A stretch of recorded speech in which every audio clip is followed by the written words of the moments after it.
cirrosis, estado hipermolar no cetóxico y sepsis.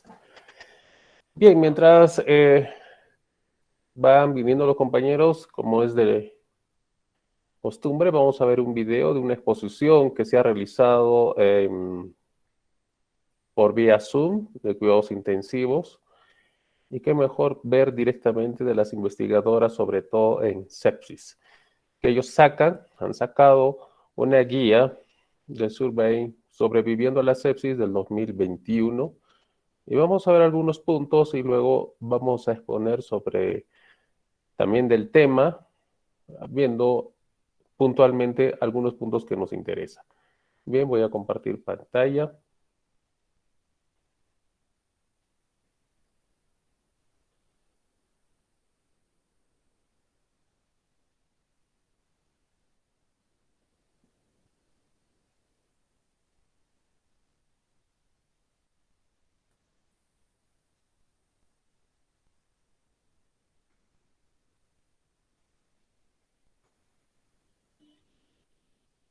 Bien, ¿están viendo? ¿Se observa? Sí, doctor. Bien, vamos a hacer algunos puntos importantes sobre la doctora Flavia Machado, que es una integrante de sepsis de las nuevas guías del 2021. Vamos a verlo.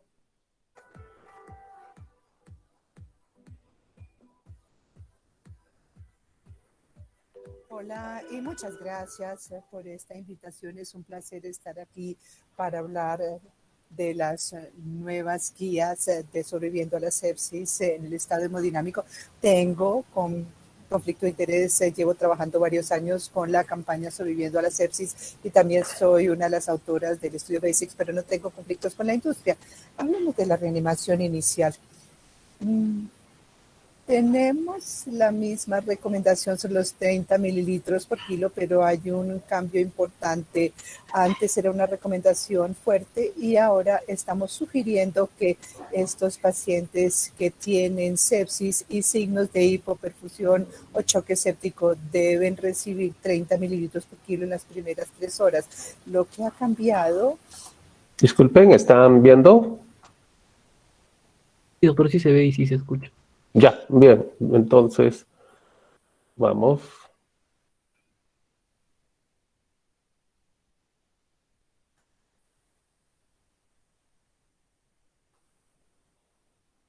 Es la solidez o la fuerza de la recomendación, porque con la literatura que tenemos, que se basa en estudios observacionales, no creemos que esta recomendación se deba aplicar para la mayoría de los pacientes o para todos ellos. No tenemos evidencia nueva al respecto, pero tenemos un artículo muy interesante publicado en 2019 con 500 pacientes y lo que mostraron es que los pacientes que cumplieron con los 30 mililitros por kilo tenían un menor nivel de mortalidad. Y lo interesante del artículo es que lo pudieron mostrar incluso en algunos subgrupos específicos, como los pacientes con insuficiencia renal terminal o insuficiencia cardíaca, que son exactamente los grupos donde tenemos más miedo de dar los 30 mililitros por kilo. Y también tenemos la recomendación de utilizar medidas dinámicas para guiar la reanimación. Esta recomendación ya la teníamos, quiere decir que si tenemos las medidas dinámicas es mejor utilizarlas por encima de los parámetros estáticos únicamente, pero incluimos en la redacción de la recomendación que también son mejores que el examen físico. Estamos conscientes de que en muchos lugares del mundo lo que se tiene es el examen físico y algunas veces es lo único que hay para poder evaluar a nuestros pacientes, pero debemos con utilizar el examen físico. Si se hace así, debemos tener mucho más cuidado que cuando utilizamos las medidas dinámicas. Y un ejemplo de esto es el ensayo Sabian, donde al autorizar a los pacientes a recibir la atención usual o el protocolo de sepsis, y los pacientes que se le autorizaron al protocolo de sepsis tienen una alta tasa de mortalidad en el protocolo de sepsis reciben una cierta cantidad de líquidos hasta tener signos de edema pulmonar. Entonces debemos tener cuidado con esta valoración física. Ese es el mensaje, pero también tenemos que tomar en consideración que en el ensayo Zambia los pacientes estaban desnutridos y la cantidad fija que administraron a estas pacientes no fue 30 mililitros, sino 17 mililitros. Entonces tenemos que tener cuidado con el examen físico, pero algunas veces, como decíamos, es lo único que hay. Y la razón por la cual esta es una sugerencia es porque cuando miramos la literatura y vemos lo que hay allí, no hay una evidencia clara de que el uso de la respuesta al volumen realmente mejore el desenlace, como podemos ver con este ejemplo acá. También tenemos una recomendación nueva sobre el uso de tiempo de llenado capilar como una medición adicional de la perfusión, y cambiamos ligeramente la redacción de la recomendación. De todas maneras, se sigue utilizando el lactato, pero hay que tener cuidado porque debemos que disminuya el lactato sérico, pero no debemos buscar que se debe normalizar el lactato, porque algunas veces el lactato ya deja de ser medida de hipoperfusión. ¿Y de dónde estamos tomando estas recomendaciones? La del tiempo de llenado capilar viene de este estudio. Es un grupo de Latinoamérica. Aleatorizaron a los pacientes a recibir la reanimación con base en la medición del lactato cada 2 horas o con base en la valoración del tiempo de llenado capilar. Y cada 30 minutos, si no pudieron mostrar diferencia en mortalidad. Sin embargo, un análisis bayesiano posterior mostró que independientemente del previo, incluso el pesimista, había más del 90% de probabilidad de que el uso del tiempo de llenado capilar fuera superior que el uso de los niveles de lactato. La razón por la cual esto sucede es que tal vez la valoración cada 30 minutos es mejor que evaluar el lactato cada 2 horas, que fue la decisión para evaluar el lactato, o sencillamente porque es mejor. Pero lo que es importante saber es que el tiempo de llenado capilar es sencillo y está disponible en todas partes. Sin embargo, no mezclar esto con el protocolo. El protocolo que utilizaron los autores es un protocolo muy complejo en donde tienen la valoración de hídrica, el aumento de la dosis de epinefrina. Es una intervención muy compleja también con dobutamina. Ambos brazos tuvieron la intervención, pero no es una intervención sencilla para realizar en situaciones bajas en recursos. Y también el cambio en la redacción sobre la intervención del lactato también es importante, porque algunas veces tenemos la normalización de todos los parámetros de perfusión y el lactato, aunque ha disminuido, no se ha normalizado. Entonces tenemos que tener cuidado cuando los niveles de lactato ya no sirven para medir la hipoperfusión tisular, porque si seguimos buscando la normalización del lactato, tal vez terminemos sobretratando a nuestros pacientes. Ahora, ¿qué pasa con la presión arterial media? Aquí también hay otro cambio. Es una recomendación fuerte con base en una evidencia de calidad moderada para buscar una meta de presión arterial media de 65, porque si buscamos una meta más alta de presión arterial media no se asocia con mejores desenlaces, lo cual concuerda con el hecho de que estamos tratando de ahorrar catecolaminas, ahorrar vasoconstrictores, y cuando buscamos niveles más altos de presión arterial media terminamos utilizando más vasoconstrictores, lo cual aumenta los eventos adversos asociados con ellos, como por ejemplo las arritmias.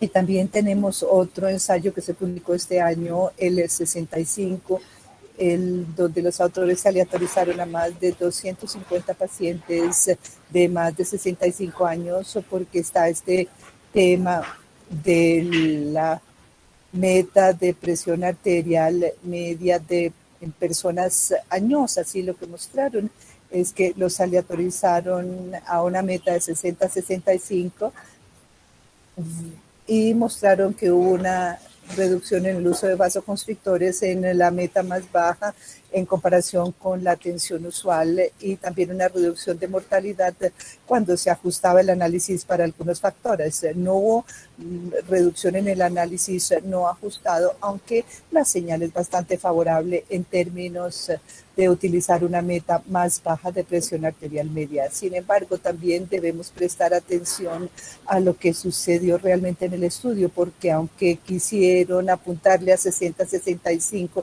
terminaron con una meta que fue más de 65-70, que es la meta regular que utilizamos en pacientes sépticos. Ahora,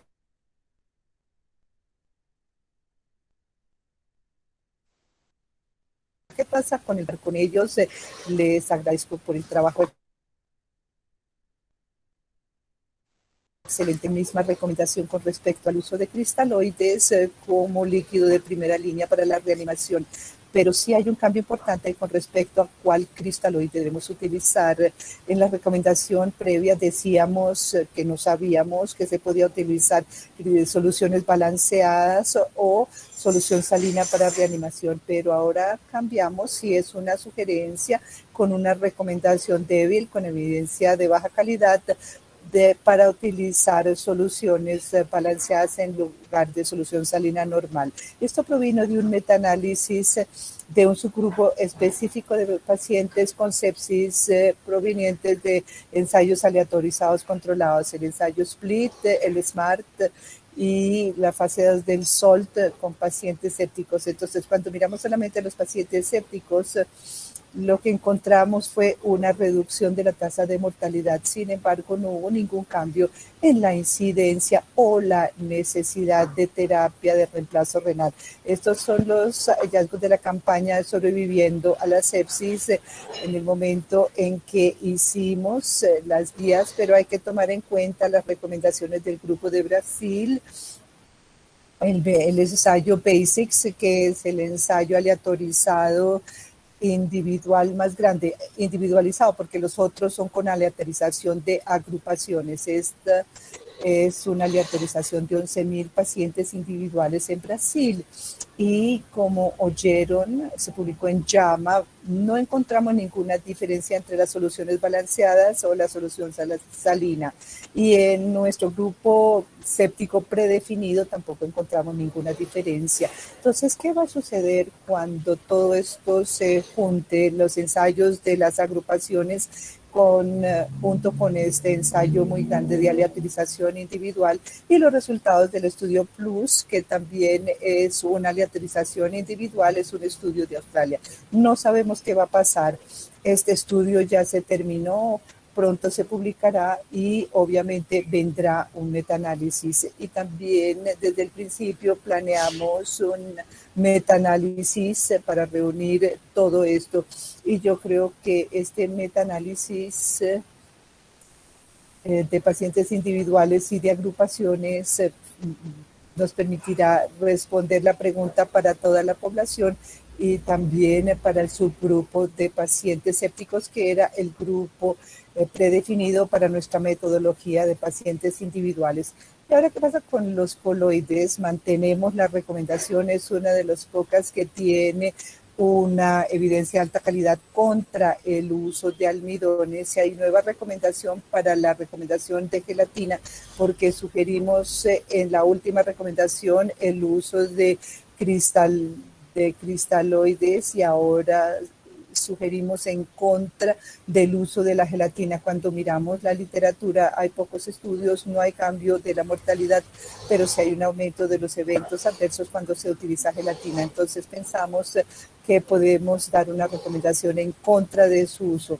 Entonces el único coloide que sigue vivo es la albúmina y no cambió la recomendación previa, y es una sugerencia de que se puede utilizar, no estamos diciendo que se tiene que usar, se puede utilizar en algunos pacientes si desean, si desean pueden utilizar albúmina si han recibido grandes volúmenes de cristaloides. ¿Y por qué decimos esto? aunque reunimos todos los estudios que compararon la albúmina con cristaloides, no hubo cambio en la mortalidad, ni si se mira el subgrupo de pacientes choque séptico o el subgrupo de pacientes sépticos. Pensamos que no hay tampoco ninguna señal de daño y hay evidencia de beneficios fisiológicos como por ejemplo unas presiones de llenado más altas o una mejor presión arterial o mejor balance hídrico. Entonces, mirando esos criterios de valoración fisiológicos y considerando que no hay daño con el uso de la albúmina, decidimos hacer una recomendación sugiriendo que se puede utilizar si se desea, pero como yo les decía, es una recomendación débil y obviamente los costos son más altos en algunos escenarios como en Brasil, pero en otros escenarios no es tan costoso. Entonces, eso también lo tomamos en cuenta. Ahora, ¿qué pasa con los constrictores? ¿Qué hay de nuevo en esto? Primero que todo, tenemos el nuevo enfoque para la pregunta de cuál es el agente de primera línea. Las recomendaciones sí no ha cambiado, sigue siendo norepinefrina el agente de primera línea. Sin embargo, sí.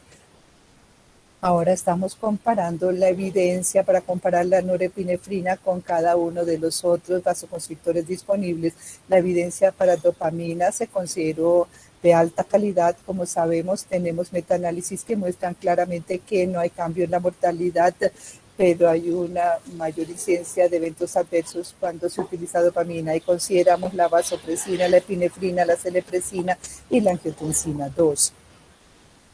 Con respecto a la vasopresina, el único ensayo aleatorizado en donde se hizo una comparación directa entre la vasopresina y la norepinefrina, no terapia combinada, es el estudio VANISH.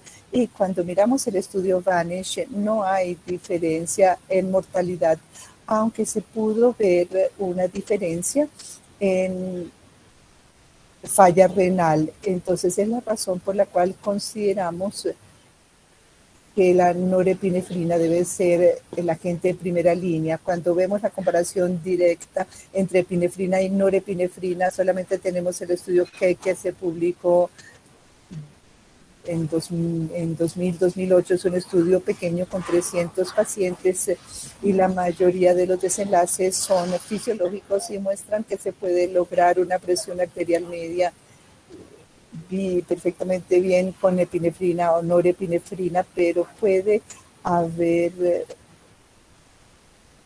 eventos adversos relacionados con hipoglucemia, taquicardia y un aumento de los niveles de lactato, no por la hipoperfusión, sino porque hay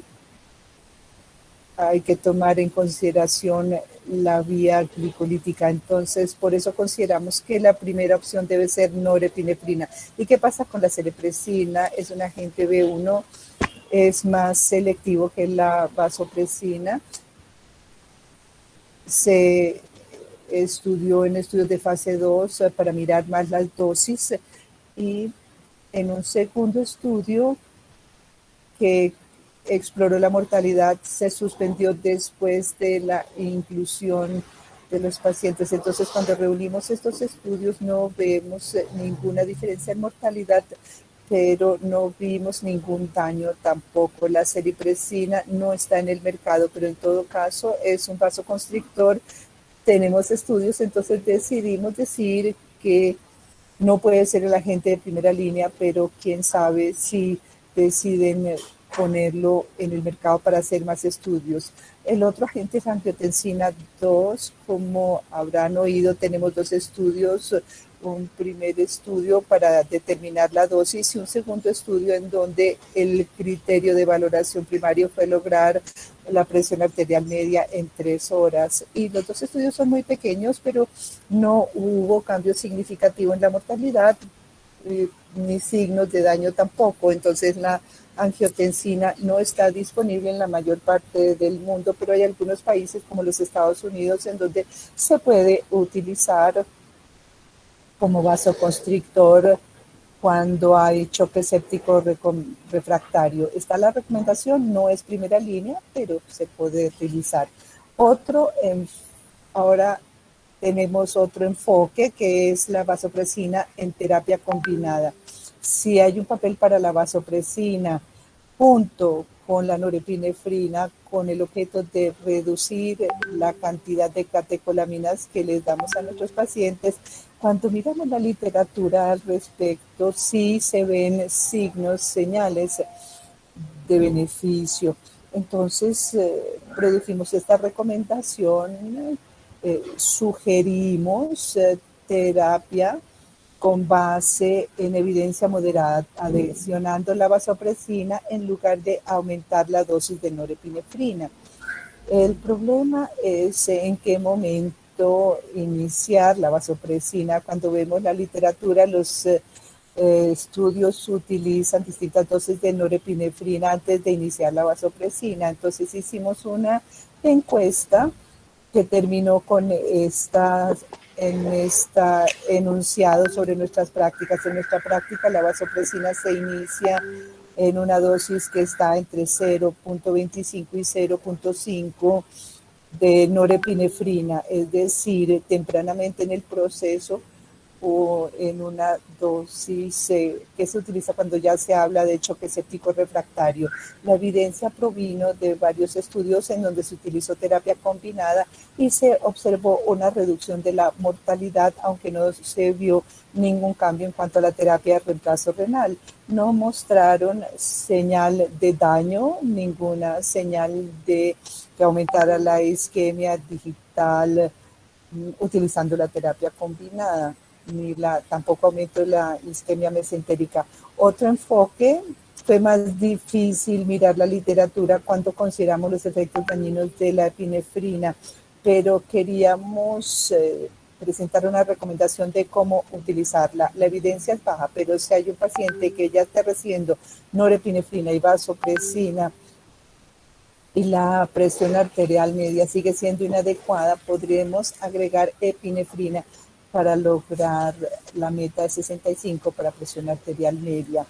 La terlipresina, este caso fue diferente de la celepresina. La terlipresina también es un agente selectivo B1, pero aquí tenemos más evidencia, es evidencia de baja calidad, pero pensamos que podíamos dar una recomendación en contra del uso de terlipresina, porque cuando miramos la literatura, todos los estudios que utilizaron terlipresina, en ningún estudio se observó ninguna señal de beneficio, pero sí se vio señal de daño con aumento de la diarrea, de la isquemia digital y también de isquemia mesentérica en el estudio más grande que tenemos hasta la fecha. Ahora, ¿qué pasa con los sinotrópicos? Los sinotrópicos siempre son difíciles porque no tenemos mucha evidencia sobre el uso de dobutamina, por ejemplo. Entonces mantuvimos la sugerencia anterior en el sentido de que los pacientes con choque séptico y signos de disfunción cardíaca en quienes persiste la hipoperfusión a pesar de un estado de volumen adecuado y una presión arterial media adecuada, tal vez en este caso podemos agregar dobutamina.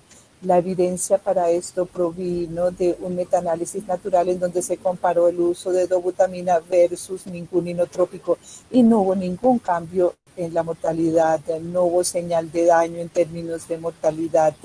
Son estudios observacionales que muestran un aumento de la mortalidad con el uso de dobutamina. Hay esos estudios, pero esos estudios observacionales nunca ajustan para los factores basales que se asocian con la mortalidad. Entonces, puesto que hay efectos fisiológicos asociados con la dobutamina, decidimos sacar esta recomendación de mantener la recomendación previa. Lo que hay de nuevo ahora es que agregamos la posibilidad de utilizar epinefrina junto con en lugar de utilizar dobutamina con norepinefrina.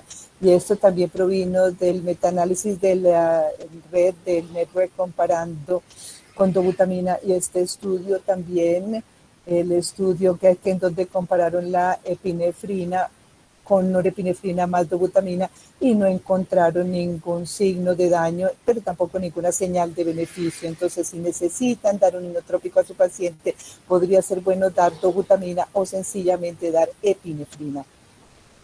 Ahora, ¿qué pasa con levosimendan? Esta es una recomendación nueva, no lo teníamos previamente. Consideramos los estudios que comparaban levosimendan sin inotrópico y los que comparaban levosimendan con dobutamina, y no hubo señal de beneficio.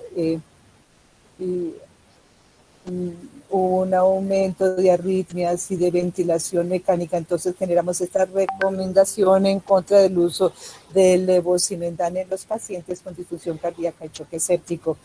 Y los últimos minutos para hablar de monitoreo y acceso. Había una recomendación previa sobre una vía arterial cuando esté disponible, y sabemos que muchas veces no están disponibles los recursos para monitorizar la presión arterial media. No hay evidencia para esto, consideramos que es una recomendación débil, y tenemos una recomendación nueva que sugiere que iniciemos vasoconstrictores por vía periférica para restablecer la presión arterial media, en lugar de esperar para poner una vía central en estos pacientes. Y aunque es una evidencia de muy baja calidad, decidimos sacar esta recomendación débil porque vemos que esto sucede por todas partes. Entonces vemos que hay evidencia que dice que la tasa de complicaciones con la infusión de norepinefrina por vía periférica es bastante baja, es más baja que lo que pensábamos, principalmente si se utiliza por periodos cortos de tiempo. Y también sabemos ahora mejor que los efectos dañinos de mantener al paciente en un estado de hipotensión durante un periodo prolongado. Entonces, llegar más rápido a la meta de presión arterial media es importante, y tenemos este estudio observacional proveniente del RISE, el RISE de Australia, en donde analizaron a los pacientes en quienes se inició norepinefrina por vía periférica y se comparó con iniciarla por vía central. Y aunque si se inicia por vía periférica, se inicia tempranamente los vasoconstrictores, fue bueno ver la diferencia entre los dos grupos. Se inicia más de 2 horas antes si se inicia por vía periférica. Entonces, el grupo pensó que esta evidencia observacional era suficiente para generar la recomendación de iniciar más tempranamente por vía periférica. Reuniendo todo esto, lo que estamos diciendo en cuanto a los agentes vasoactivos es iniciar con norepinefrina si los pacientes necesitan vasoconstrictores, buscar una presión arterial media de 65, y si es factible, iniciar una vía arterial. Si no está disponible la vía central, iniciar los vasoconstrictores por vía periférica, y si no se logra la presión arterial media, considerar adicionar vasopresina, y si hay señales de disfunción cardíaca, agregar dobutamina o cambiar a epinefrina. Y por último, una nueva recomendación sobre el balance hídrico.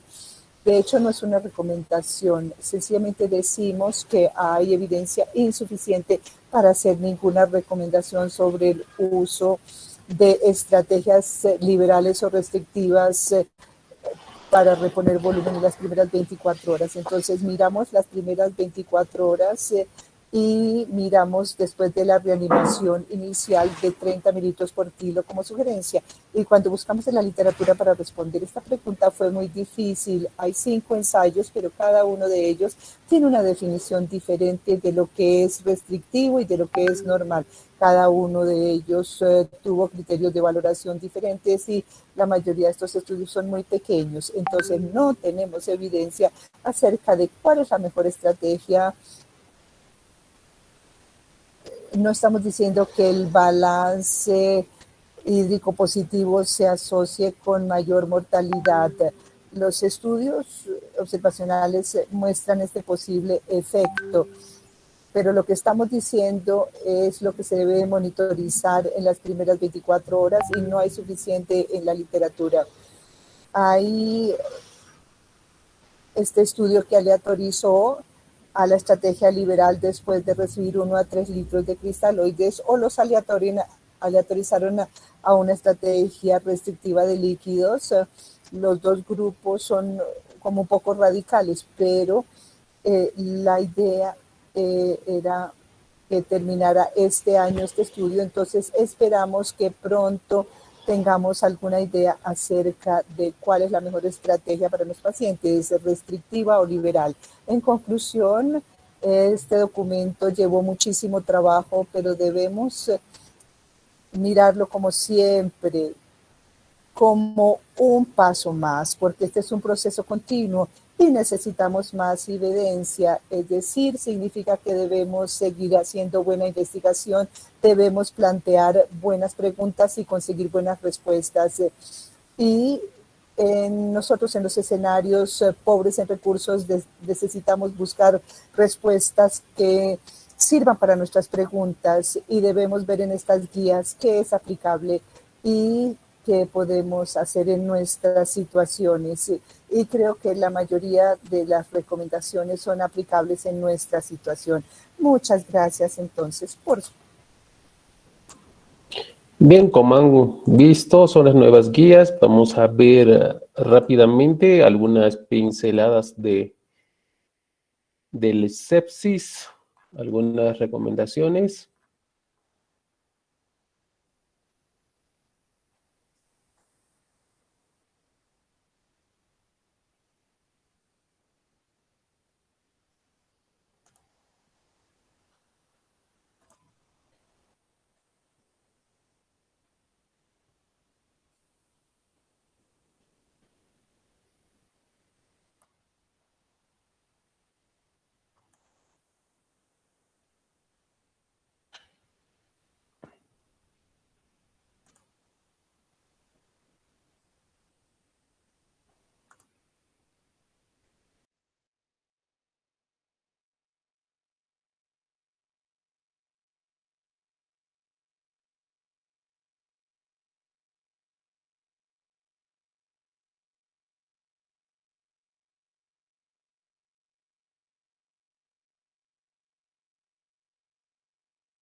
¿Se observa bien la pantalla?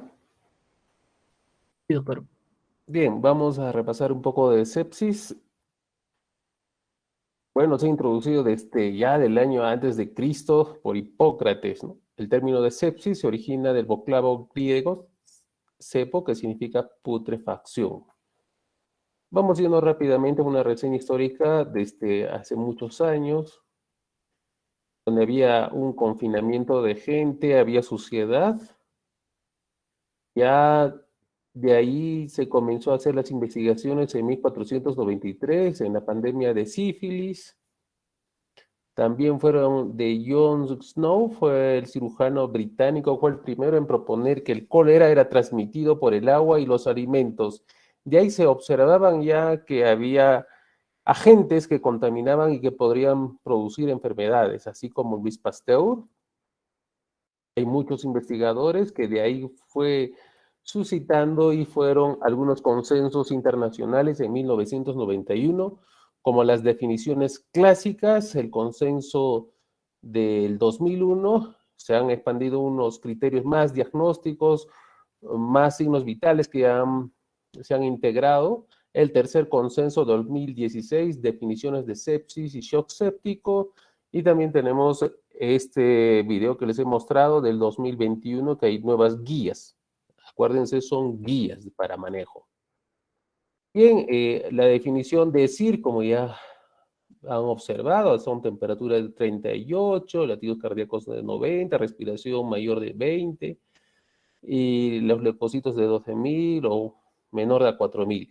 Estos son los conceptos que han sido antes de sepsis, severa sepsis, sepsis shock, que ya fueron un poco modificando.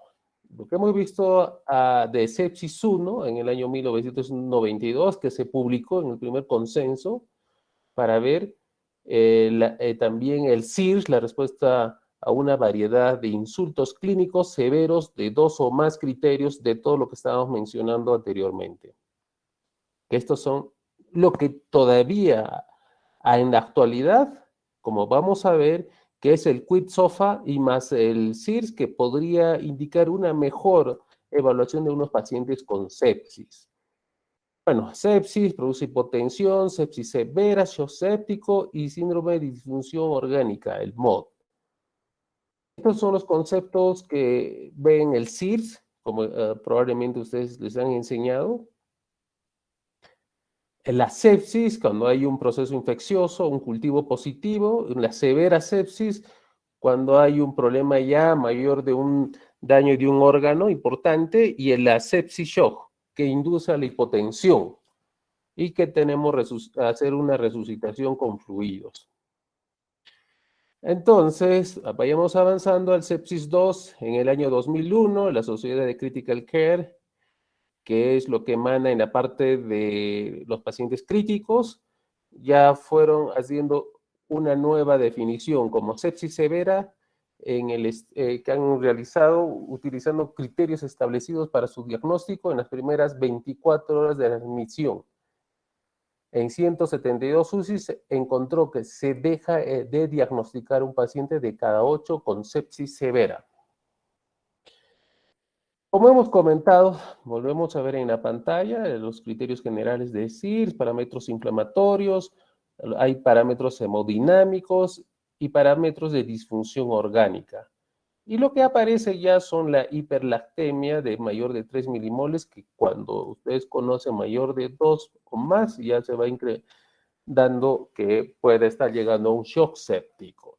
Sepsis 3 como una disfunción orgánica potencialmente mortal causada por una respuesta disregulada del huésped a la infección.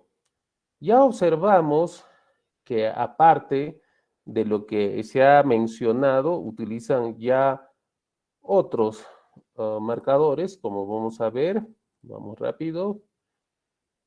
Aparte del SIR, se va a utilizar acá el SOFA. La falla orgánica, hay un score, ¿no? Que va del sistema respiratorio, coagulación, hígado, cardiovascular, el sistema nervioso central y renal, para ver si hay falla o no. El QID-SOFA, que sale que esto es lo más importante, que se ha visto en el sepsis 3, la respiración mayor de 22, alteraciones o trastornos mentales, y una presión sistólica menor de 100. Eso nos indicaba anteriormente que podría ser como un marcador de una sepsis o shock séptico.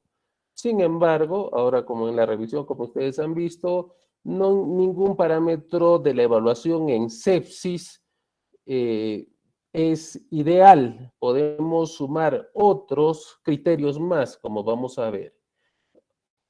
Otra vez de la terminología, lo que hemos visto, cómo va avanzando. En sepsis 3, el SOFA.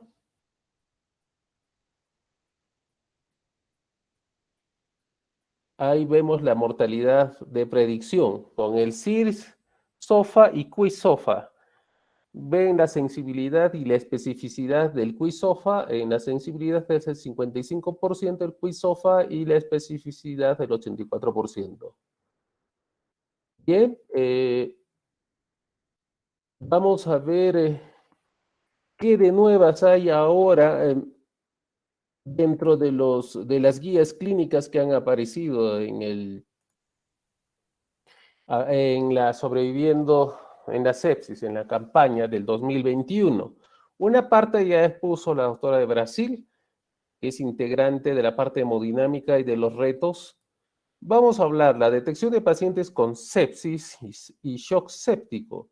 Dice la recomendación 1, para hospitales y sistemas de salud, recomendamos utilizar un programa de mejora del desempeño para la sepsis, que incluye detección de sepsis para pacientes con enfermedades agudas y de alto riesgo, y procedimientos operativos estándar para el tratamiento. Es una recomendación fuerte, la evidencia de calidad moderada para la detección y calidad baja para los procedimientos operativos estándar.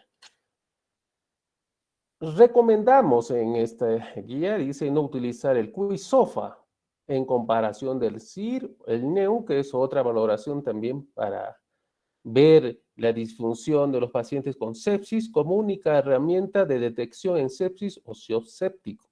Es una recomendación fuerte, es mejor utilizar el SOFA y además utilizar también el CIR para tener una buena detección de sepsis o shock séptico. Para adultos con sospecha de sepsis, sugerimos medir el lactato en sangre. Como hemos observado, el lactato es importante, pero no para ver si estamos yendo bien en el reto de fluidos o en el tratamiento inicial en el sepsis o shock séptico. Acá hay un vacío en el tema de reanimación inicial. Si bien nos dicen en las guías, para los pacientes con hipoperfusión inducida por sepsis y shock séptico se sugiere al menos de 30 ml por kilogramo. Me pregunto, ¿hasta cuándo podemos hacer el reto de cristaloide intravenoso, ¿no? Acá dice, se debe administrar dentro de las primeras 3 horas. ¿Cuánto de volumen? No sabemos para empezar ya a dar un tratamiento con inotropos. Por eso es una recomendación débil, de evidencia y de baja calidad, pero nos indica, nos da una idea cómo debemos manejar en las primeras 3 horas. Para adultos con sepsis y shock séptico sugerimos usar una dinámica de medidas para guiar la reanimación con líquidos, sobre todo el examen físico y los parámetros, no parámetros estáticos solos, son los, como hemos comentado en la anterior clase, los parámetros dinámicos que nos van a indicar si hay disminución de la volemia del paciente. Bien, vamos a ir un poco más rápido. Para adultos con sepsis y shock séptico sugerimos guiar la resucitación para disminuir el lactato sérico en pacientes con nivel elevado de lactato sérico. Como hemos comentado, si bien es cierto, nos va a indicar el lactato una hipoperfusión tisular, pero no nos sirve para guiarnos cómo vamos con el manejo del paciente con sepsis y shock séptico. Es una recomendación débil y de baja calidad. En la presión arterial media tenemos ya una medida adecuada, que es una presión de 65. Sin embargo, como los otros estudios han visto que puede ser una presión mayor, más de 65 o 70 de presión arterial media. Tomamos como referencia 65. Entonces, nuestros objetivos es tener esas presiones arteriales medias en pacientes con sepsis y shock séptico. Pero, ¿qué pasa con aquellos pacientes que son hipertensos? Tenemos que hacer una reducción por lo menos de 15-20% del rango de esos pacientes. Entonces, ahí también en estas guías es un poco flojo sobre este tema. Pero tomemos el parámetro de 65. Bien, el ingreso a cuidados intensivos. En la recomendación 10 de estas guías, para adultos con sepsis o shock séptico se requiere el ingreso en UCI. Sugerimos ingresar dentro de las primeras 6 horas. Es importante, porque siempre lo que pasa, están en hospitalización y se demoran. Cuando hay una demora, hay menor sobrevida del paciente, porque en cuidados intensivos hay un monitoreo tanto no invasivo, invasivo, y el tratamiento rápido, fluido, intensivo, como se dice. En la definición de infección, para adultos con sospecha de sepsis y shock séptico, pero con infección no confirmada, recomendamos reevaluar continuamente y buscar los diagnósticos alternativos y suspender los antimicrobianos empíricos si la demuestra alternativa de enfermedad es otra enfermedad o una sospecha de otra enfermedad. Eso quiere decir, no todos los pacientes, hay que hacer una buena evolución clínica y luego reevaluar. Si no hay una sospecha, por ejemplo, es un tromboembolismo pulmonar, podemos retirar los antibióticos. En la hora de los antibióticos es importante para los adultos en el posible shock séptico o alta Por probabilidad de sepsis, recomendamos administrar antimicrobianos de inmediato, idealmente dentro de 1 hora de reconocimiento. Si nosotros tenemos un paciente que ha ingresado a la unidad de cuidados intensivos o emergencia, observamos que hay signos de una infección inmediatamente dentro de la primera hora y tenemos que realizar un hemocultivo. Hemocultivos o un pancultivo sospechando diferente infección, que puede ser urinario, pulmonar. Entonces, una recomendación fuerte, calidad de evidencia baja en el shock séptico y en sepsis sin shock es una recomendación fuerte, calidad de evidencia muy baja. Como se están observando, las recomendaciones no son tan altas, pero es lo que tenemos que guiarnos por estos protocolos. Para adultos con posible sepsis y shock, recomendamos una evaluación rápida de la probabilidad de causas infecciosas versus no infecciosas de la enfermedad aguda. Es cierto, hay que ver, probablemente pueda ser una cetoacidosis diabética, un tromboembolismo pulmonar, un infarto agudo miocardio con shock, entonces eso hay que evaluar inmediatamente. Bien, para adultos con posible sepsis sin shock, sugerimos en un curso de investigación rápido por tiempo limitado y si persiste la preocupación por la infección, administrar los antimicrobianos dentro de las 3 horas desde el momento en que se reconoció por primera vez la sepsis. Si es alejado, podemos hacer la investigación, tenemos hasta 3 horas. Recomendación débil. Para adultos con una baja probabilidad de infección y sin choque, sugerimos diferir los antibióticos. Si no está chocado, aparentemente hay SIRS, tenemos que buscar otras causas que podrían estar llevando al deterioro del paciente. En los biomarcadores para iniciar los antibióticos, las recomendaciones 16 de las guías de sobreviviendo de la sepsis del 2021. Para adultos con sospecha de sepsis y shock séptico, sugerimos no usar la procalcitonina más una evaluación clínica para decidir cuándo comenzar los antimicrobianos en comparación con la evaluación clínica sola. Puede ser de ayuda la procalcitonina, pero si tenemos una evidencia clínica, podemos empezar los antibióticos. Si bien es cierto, tenemos a la mano procalcitonina, nos puede ayudar para determinar que puede ser una sepsis y shock séptico y tampoco no es para seguimiento. Bien, dentro de la elección de antimicrobianos, la recomendación 17 para adultos con sepsis y shock séptico con alto riesgo de Staphylococcus aureus resistente a la meticilina, recomendamos usar antimicrobianos empíricos con cobertura a los MARCHA en lugar de usar antimicrobianos sin cobertura a los MARCHA. Es importante nosotros tener un mapa microbiológico en cada institución porque varía la flora microbiana. De acuerdo a ello, nosotros podemos identificar, por ejemplo, nosotros en la UCI tenemos gran resistencia a las meticilinas y si entra un paciente de piso a UCI, tenemos que empezar con vancomicina. Es declaración de mejores prácticas, no hay mucha evidencia, pero es lo que se maneja.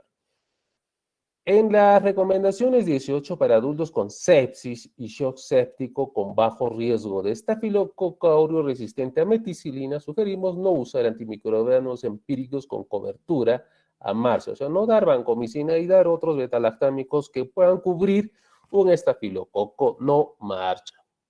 Es una recomendación débil y evidencia de baja calidad. Para adultos con sepsis y shock séptico y alto riesgo de organismo multiresistente MDR, sugerimos usar 2 antimicrobianos con cobertura de gram negativos para el tratamiento empírico sobre el agente gram negativo. Si sospechamos que pueda ser un paciente hospitalizado de mucho tiempo con gram negativos, 2 antibióticos antimicrobianos para gram negativos. También es de baja calidad la recomendación. Y para adultos con sepsis y shock séptico y bajo riesgo, para MDR, no usar 2 agentes, sino uno solo, una terapia empírica. También es de muy baja calidad la evidencia y recomendación débil. Para adultos con sepsis o shock séptico, sugerimos no usar una doble cobertura contra gram negativos una vez que se conoce el patógeno. Si nosotros conocemos, podemos incluso desescalar la terapia a la susceptibilidad de los antimicrobianos. ¿Qué nos dice sobre respecto a la terapia antimicótica? La recomendación 22 para adultos con sepsis o shock séptico con alto riesgo de infección fúngica, sugerimos utilizar una terapia antimicótica empírica en lugar de ninguna terapia antifúngica. Hay un score para hongos que nosotros utilizamos, observamos en pacientes que están de estancia prolongada, diabéticos, que hay una nutrición parenteral con alto riesgo, se le debe empezar haciendo el score y sacamos los cultivos, por supuesto. Es una recomendación débil, evidencia de baja calidad. Para adultos con sepsis y shock séptico con bajo riesgo de infección fúngica, sugerimos contra el uso empírico de terapia antifúngica, recomendación débil y baja calidad de evidencia. Si no hay mucha, dentro del Candida Score vemos, si no tipifica, no se da el tratamiento antifúngico. Terapia antiviral, no se hace ninguna recomendación sobre estos agentes antivirales. ¿Qué hay en la entrega de antibióticos? Para adultos en sepsis y shock sépticos, sugerimos usar una infusión prolongada de beta-lactámicos para el mantenimiento después de un bolo inicial sobre infusión en bolo convencional. Esto es importante remarcar en todas las UCIs y en los hospitales, los beta-lactámicos les dan en bolo. Y lo que debería hacerse es dar en infusión continua 4 o 6 horas para que tenga una mínima concentración inhibitoria de las bacterias. Es importante tener, sin embargo, es una recomendación débil. Para adultos con sepsis y shock séptico, recomendamos optimizar las estrategias de dosificación de antimicrobianos en función de la farmacocinética aceptada.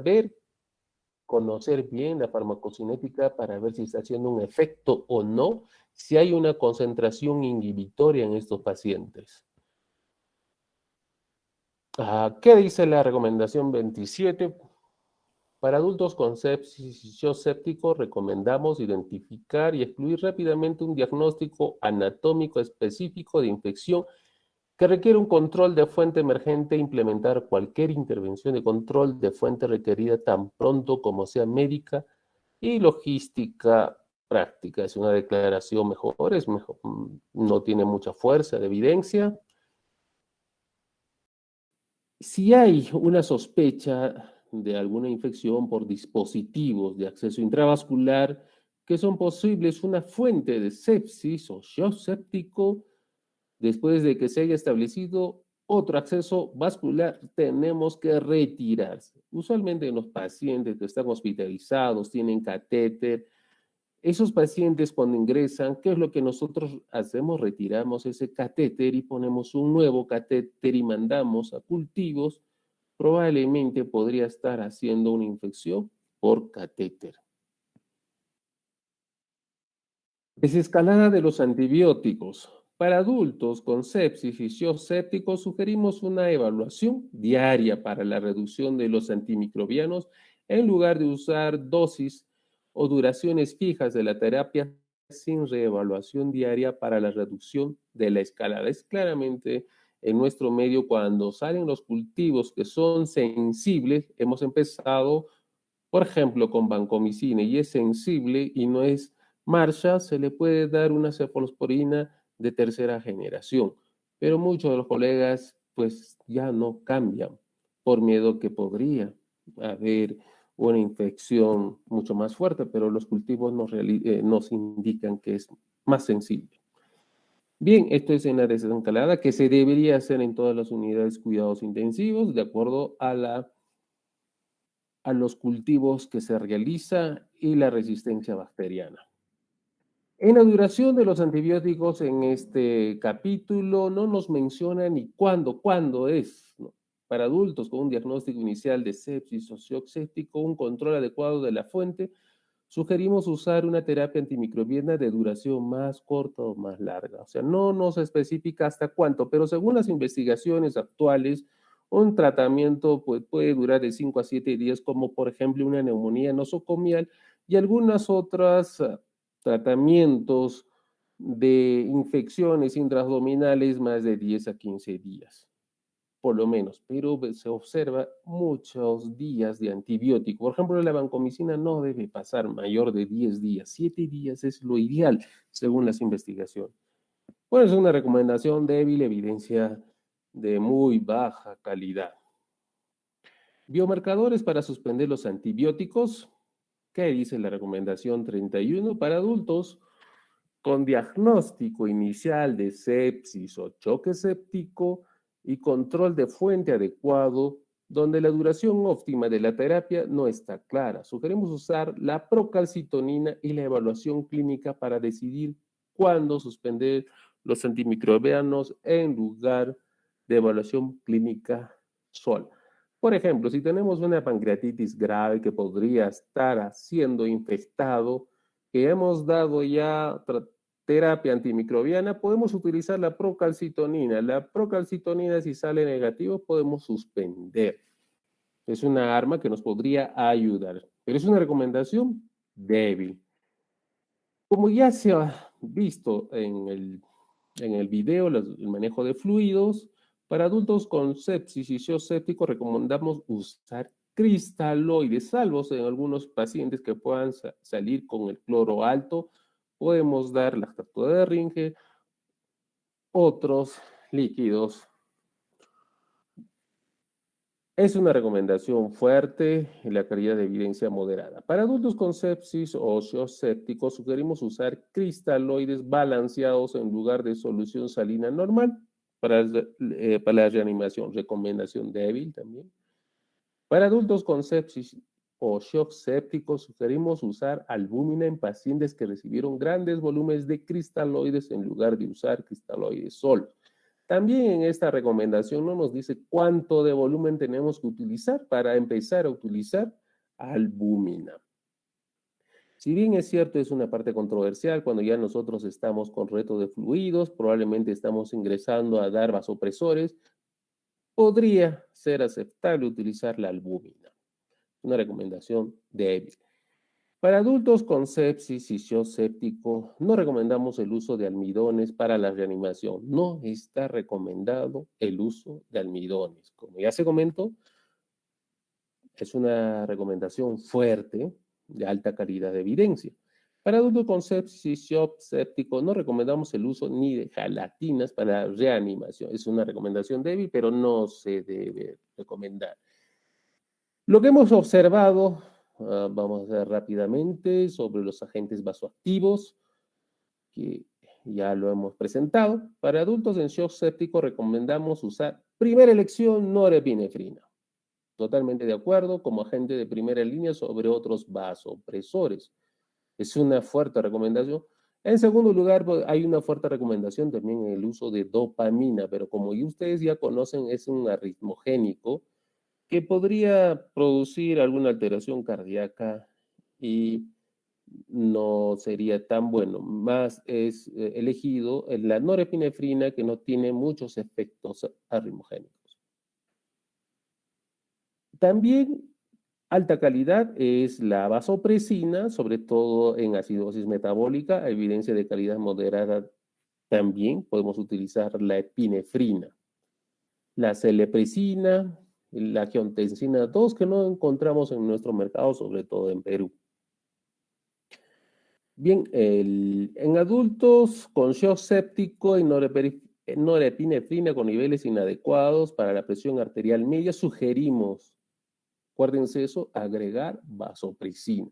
Si nosotros no hemos llegado a una presión media de 65 con norepinefrina, tenemos que agregar vasopresina. Y también, si no llegamos a pesar de vasopresina, podemos utilizar epinefrina. ¿Sí?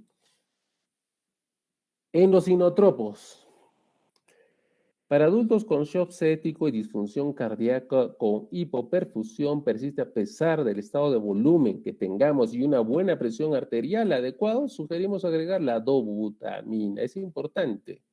Y si no hay dobutamina, podemos utilizar la epinefrina. Sí, es una recomendación débil. Y he echado de lado a muchos como levosimendan u otros inotropos. Bien, esto ya es en el monitoreo invasivo y hemos hablado de los equilibrios de fluidos, el oxígeno. No hay evidencia suficiente para hacer una recomendación sobre el uso de objetivos conservadores de oxígeno en adultos con insuficiencia respiratoria hipoxémica inducida por sepsis. Si requiere oxígeno, se le da. Y si no, bueno, no se le da. Pero usualmente los pacientes con shock séptico van a requerir oxígeno. ¿De acuerdo? Si va a haber trastorno del sensorio, está chocado, puede tener una terapia de oxígeno nasal de alto flujo o en ventilación mecánica.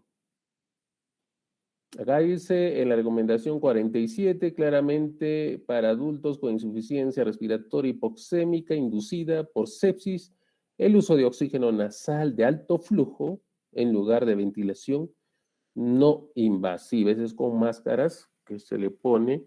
Es mejor utilizar la cánula de alto flujo. No hay evidencia suficiente para hacer una recomendación sobre el uso de ventilación no invasiva en comparación con la ventilación invasiva. Estamos hablando de sepsis y shock séptico. En pacientes con EPOC se puede utilizar una ventilación no invasiva. Bien, tenemos varios parámetros en el síndrome de distrés respiratorio del adulto. Ventilación de bajo volumen, la presión meseta, menos de 30, el PIB no tiene que estar elevado. Bien, el volumen corriente también bajo. De acuerdo, se puede hacer un reclutamiento. La ventilación prona que tanto hemos hecho ahora en el tema del COVID, más de 12 horas diarias. En los bloqueadores neuromusculares, acá siempre hay una controversia, sobre todo en las UCI, se hacen por infusión, pero lo que se recomienda es bolos. Bien, para adultos con síndrome de distrés respiratorio agudo severo inducido por sepsis, sugerimos usar el ECMO. Es un equipo que nos hace más o menos para que se ubiquen como la hemodiálisis, circulación extracorpórea, cuando falla la ventilación mecánica convencional en centros experimentados con infraestructura para respaldar su uso. Bueno, en Cusco no lo tenemos, en Lima sí hay, en el INCOR, en la UCI del Rebadiati, me parece, y en el Menara. Los corticoides, como ya saben, es importante dar en shock séptico y el requerimiento continuo de terapia cuando es alto de vasopresores. Podemos agregar corticoides. Hidrocortisona, que es más conocido, endovenoso, 200 miligramos o 50 miligramos cada 6 horas. Bien, sobre la hemoperfusión con polimixina B, no, es una recomendación baja. Como es de conocimiento, las transfusiones de 7 gramos, no más ni menos, por lo menos un estándar. Las inmunoglobulinas para adultos con sepsis y shock séptico sugerimos no usar, no se debe utilizar. Y es importante, sobre todo los pacientes con shock séptico, utilizar profilaxis por úlcera por estrés, puede ser,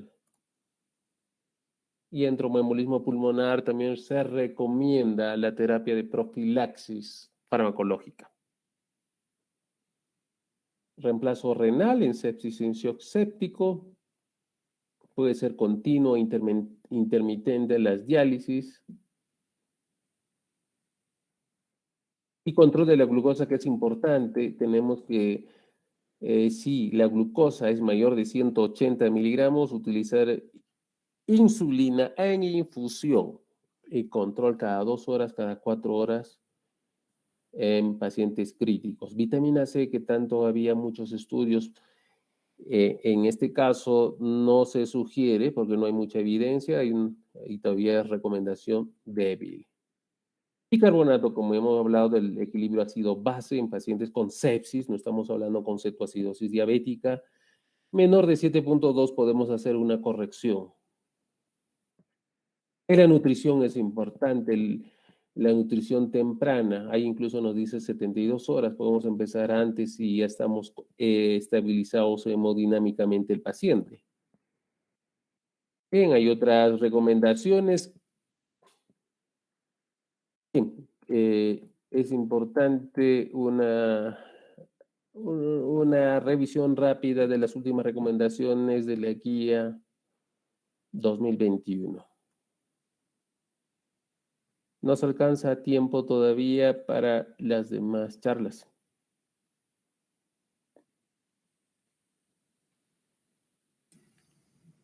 Sí, doctor, ¿podemos ir presentando? Sí, pueden estar presentando.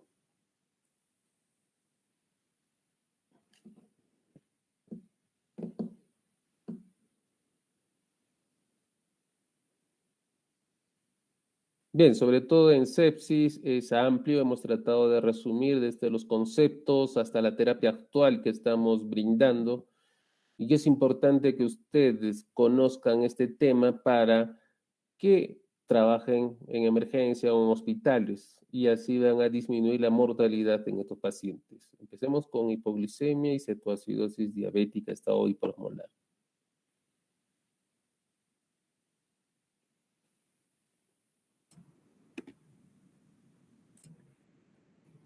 Bien, ante todo, buenas tardes a todos. Vamos a hablar un poco sobre la hipoglicemia, cetoacidosis diabética y estado hipermolar, que son complicaciones que dentro de la diabetes, ¿no?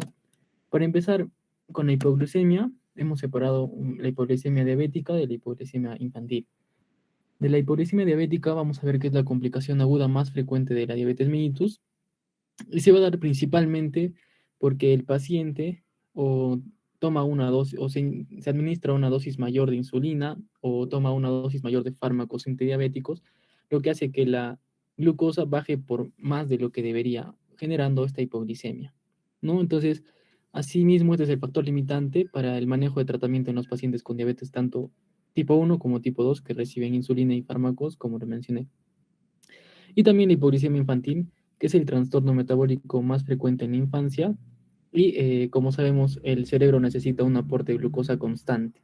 Y si no lo hacemos así, este podría tener efectos deleterios e irreversibles en los niños. Entonces es importante su manejo.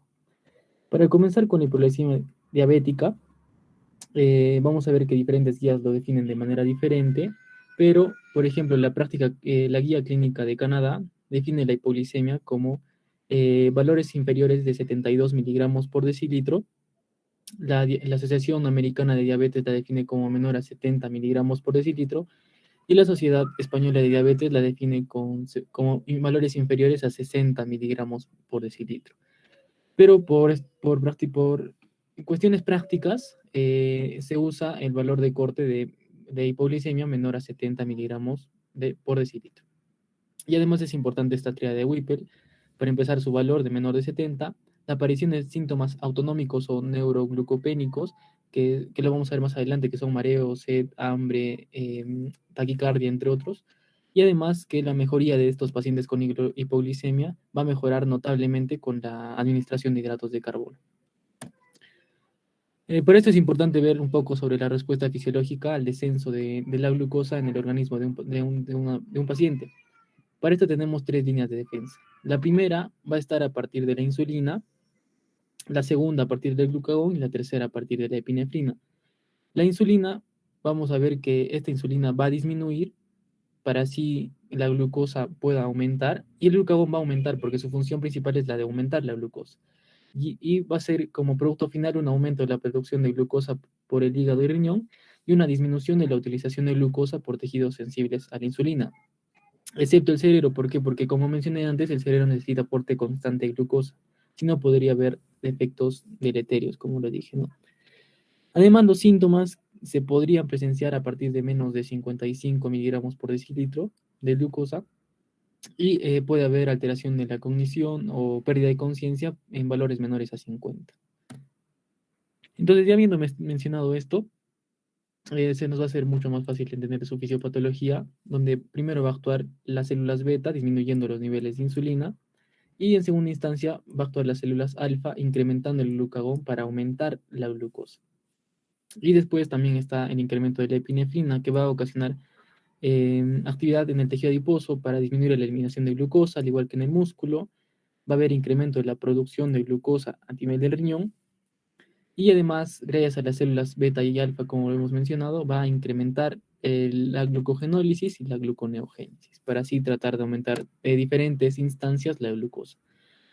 Además, tenemos los síntomas de la hipoglucemia, que se dividen en síntomas autonómicos y síntomas neuroglucopénicos, ¿no? Los más frecuentes son los autonómicos, pero generalmente aparecen en su mayoría todos. Son sudoración, palidez, temblor, taquicardia, ansiedad, náuseas, debilidad del sueño y hormigueo. En cuanto a los síntomas neurológicos, el paciente puede presentar confusión, alteraciones de comportamiento, cierto nivel de irritabilidad, y en los neurológicos, astenia, cefalea, visiones borrosas, se puede agravar de habla incoherente hacia afasia. El paciente puede presentar disartria, y si esta hipoglucemia es mucho más severa, podría llegar incluso a convulsiones, y si es más grave, incluso al coma, ¿no? Porque hubo un corte en el aporte de glucosa al cerebro y por lo tanto generar un coma. Hay otra clasificación en donde, como dije, ¿no? El punto de corte es de menores de 70 miligramos por decilitro, y se define como hipoglucemia severa, que esta va a requerir administración de hidratos de carbono, va a requerir glucagón, y además la recuperación neurológica en la mayoría de casos es bueno, y si la hipoglucemia es severa, va a ser de mucho más complejidad su manejo.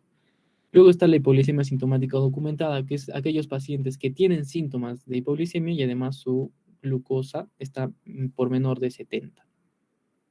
Tenemos la hipoglucemia asintomática, que es, digamos, la más difícil de encontrar, porque es aquellos pacientes que no tienen síntomas, pero su glucosa está baja. Luego está la hipoglucemia sintomática probable, que es el paciente que tiene síntomas, pero no tenemos cómo concretarlo con un resultado de laboratorio. Y luego está la pseudohipoglucemia, que son que el paciente tiene síntomas de hipoglucemia, pero su glucosa sacado por laboratorio está en los niveles normales. Entonces aquí vemos que el leve no tiene compromiso neurológico, el moderado tiene poco compromiso neurológico, y el grave con compromiso de la conciencia, incluso puede perder la conciencia. Entonces aquí vemos el algoritmo de tratamiento en los pacientes diabéticos, y lo primero que vamos a hacer va a ser medir la glucosa. Si la glucosa es menor a 70 miligramos por decilitro y tiene síntomas, vamos a decir que es hipoglucemia. Además, aquí vamos a establecer la severidad, y el punto de corte para esto va a ser de 54.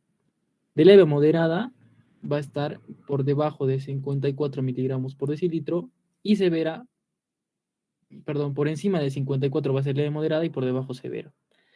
Si es leve a moderada, el paciente le debemos dar ingesta oral de carbohidratos simples. Esta puede ser 20 gramos de carbohidratos de absorción rápida, y se puede dar por 4 cucharadas de azúcar en 200 cc de agua o 200 cc de jugo de fruta azucarado, que también nos va a servir. Debemos hacer un control de cada 15 a 20 minutos. Si no se controla, podríamos repetir el procedimiento. A diferencia de un paciente que tiene hipoglucemia severa con niveles menores a 54. El paciente, si está consciente, vamos a darle una ingesta oral de 20 gramos de carbohidratos, y si está inconsciente, vamos a hacer una administración endovenosa de 25 gramos de glucosa, o vamos a aplicar esta glucosa hipertónica intravenosa. Si el paciente no mejora con esto, podríamos aumentarle glucagón de 1 miligramo vía subcutánea o vía intramuscular, donde la función que oímos del glucagón es de aumentar el nivel de glucosa y podría ayudar al manejo de estos pacientes.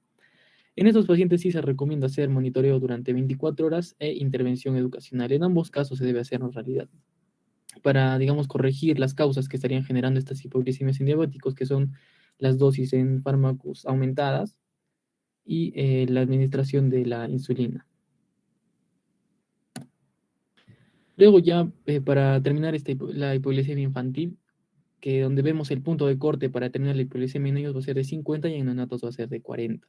Y en ellos existen múltiples etiologías en donde el tratamiento en estos pacientes o en estos pacientes en la etapa infantil va a ser primero o en primera instancia en el manejo de emergencias tratar la hipoglicemia, pero en el tratamiento a largo plazo tiene que ser tratar cualquier tipo de etiología la cual esté ocasionando esta hipoglucemia, sea un insulinoma, que es el que produce mucha insulina y por lo tanto la glucosa está muy, muy baja, y tratar la patología de fondo en el tratamiento a largo plazo.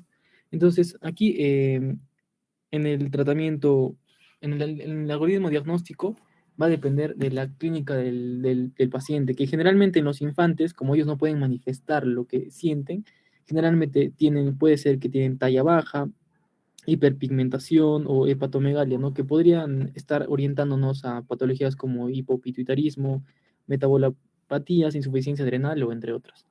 Entonces, clínica evidente de hipoglucemia, lo que se va a evaluar es el nivel de glucosa y la presencia de cuerpos cetónicos. Si tienen hipoglucemia, se evalúan los cuerpos cetónicos. Si es no cetóxica, podemos orientarnos a hiperinsulinismo y defectos de la beta oxidación. Pero si hay presencia de cuerpos cetónicos, podríamos darle una causa idiopática, un error metabólico y defectos de la contrarregulación de las hormonas que ya hemos mencionado antes. Si el paciente tiene clínica de hipoglucemia, pero al laboratorio vemos una glucemia normal y cuerpos cetónicos normales, podríamos diagnosticarlo como déficit de GLUT1. Y si el paciente tiene glucosa normal con clínica evidente y cuerpos cetónicos presentes en su mayoría, el paciente podríamos diagnosticarle como un déficit de cetólisis, que es la disminución de la capacidad de excretar los cuerpos cetónicos. Entonces, ya habiendo mencionado esto, el tratamiento para la etapa infantil puede ser perfusión glucosado al 33%, al 25% o al 10%, depende en cada caso, con una dosis de 0.5 a 1 gramo por kilogramo de peso. Esto se va a dar en infusión en bolo. Después debemos de dar seguida de otra perfusión que asegure las necesidades de glucosa en miligramos por kilogramo por minuto según la edad. Como vemos aquí, en el primer año de vida va a ser de 7 a 9 miligramos por kilo por minuto, de 2 a 6 va a ser de 6 a 7, de 7 a 14 años va a ser de 5 a 6 y de mayores de 15 años va a ser de 4 a 5. Esto se da porque en los primeros años de vida necesitamos un poco más para disminuir la probabilidad de corte del aporte de glucosa al cerebro y disminuir la probabilidad de efectos deleterios. Y aquí el ritmo de perfusión en miligramos por kilogramo depende, ¿no?, del porcentaje de glucosa en la solución, del peso del paciente y del ritmo de perfusión. Esta es la primera instancia. Si en caso no se revierte con este tratamiento ya dado, deberíamos administrarle glucagón intravenoso o intramuscular, que habitualmente es en 0.02 miligramos por kilogramo o 5.10, de 5 a 10 microgramos por kilogramo por hora.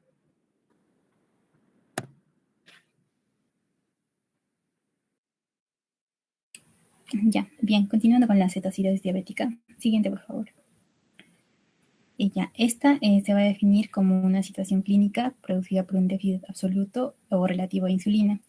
Y bueno, va a estar caracterizada por un trastorno metabólico consistente en una tríada definida por hiperglucemia, acidosis metabólica, que va a estar asociada generalmente a la producción de cuerpos cetónicos y a la disminución del bicarbonato, y también la cetonemia o presencia de cuerpos cetónicos en la sangre. Bueno, tenemos que recordar también que esta es una de las 3 complicaciones de la diabetes, principalmente de la diabetes tipo 1, pero no es exclusiva de la misma. Y es frecuente que se presente como debut diabético, ya que la cetoacidosis permite que la diabetes se manifieste, ¿no? Y es ahí donde recién nos damos cuenta de que el paciente tenía diabetes. Siguiente, por favor. Ya. En cuanto a la fisiopatología, esta se va a basar en 2 pilares, que son el déficit de la insulina y el exceso del glucagón. Entonces, en cualquier condición que desencadene un déficit de insulina en un paciente diabético tipo 1, va a desencadenar, ¿no?, al final una cetoacidosis. Ahora, para esto primero tenemos que recordar que la función de la insulina es activar el GLUT4, que es un transportador que va a permitir que la glucosa esté dentro de la célula. Y si es que no hay insulina, la glucosa no va a entrar, ¿no?, a la célula y los niveles de glucosa van a comenzar a elevarse. Entonces, las células del hígado y del tejido graso del músculo van a detectar que no hay glucosa porque no entra a la célula y van a comenzar a sintetizar hormonas contrarreguladoras que estas van a tratar de aumentar los niveles de glucosa en sangre. Y esas van a ser principalmente el glucagón, la hormona de crecimiento y las catecolaminas. Y bueno, como las células piensan que no hay glucosa porque no entra a la célula, van a aumentar sus niveles en sangre y van a comenzar a liberar distintas sustancias.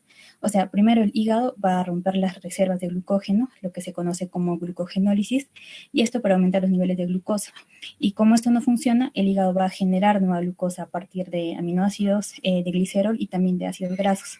Entonces, se va a generar nueva glucosa y esto se va a conocer como la gluconeogénesis. Ahora, pero lo importante de esto es que las células grasas del cuerpo van a comenzar a sintetizar ácidos grasos que normalmente cuando estos se liberan van a ser biotransformados a VLDL y también a triglicéridos, y esto a partir de una enzima que es la lipoproteína lipasa. Y bueno, como no hay insulina, esta enzima no se va a activar. Entonces lo que va a hacer el hígado es activar otra enzima, que es la carnitina palmitoiltransferasa 1. Y bueno, esta enzima es bastante importante porque como la glucosa no puede alimentar a los tejidos y bueno, principalmente al cerebro, el hígado lo que va a hacer es generar otro tipo de sustrato, ¿no?, que puede alimentar al cerebro, y estos van a ser los cuerpos cetónicos. Y estos van a ser los que se van a sintetizar utilizando esta enzima, ¿no?, desde los ácidos grasos libres, esto para que el cerebro se pueda alimentar. Pero el problema que se va a desencadenar con esto es que vamos a tener dos condiciones patológicas en la sangre. Primero, una glucosa muy elevada, o sea que vamos a generar, ¿no?, un aumento de la osmolaridad, y esto va a desencadenar que el paciente se deshidrate. Y lo segundo es el aumento de los cuerpos cetónicos en la sangre. Y bueno, como estos son ácidos, van a desencadenar a una acidosis metabólica.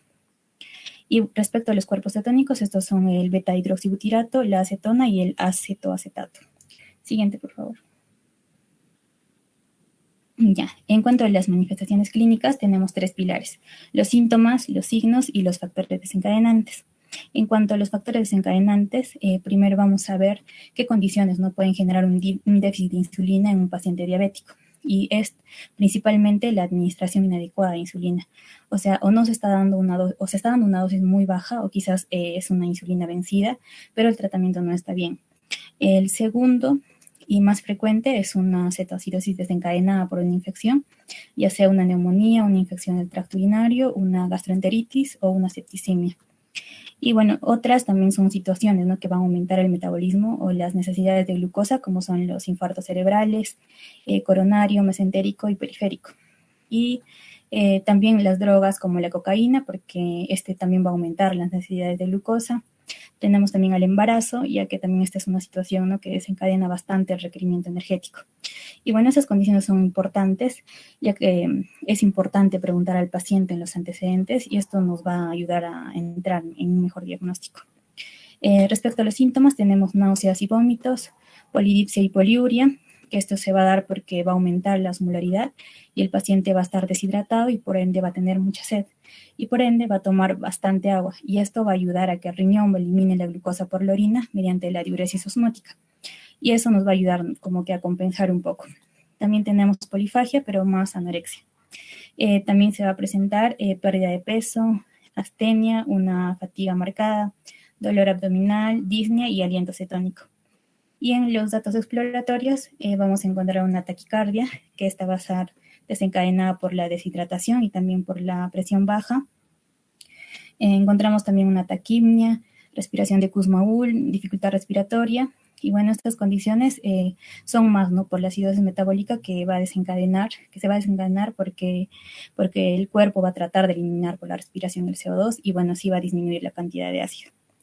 También hay sensibilidad abdominal, y bueno, esto es importante porque el dolor abdominal de un paciente con cetoacidosis se puede llegar a confundir con un cuadro de abdomen agudo por pancreatitis, apendicitis o cualquier abdomen quirúrgico.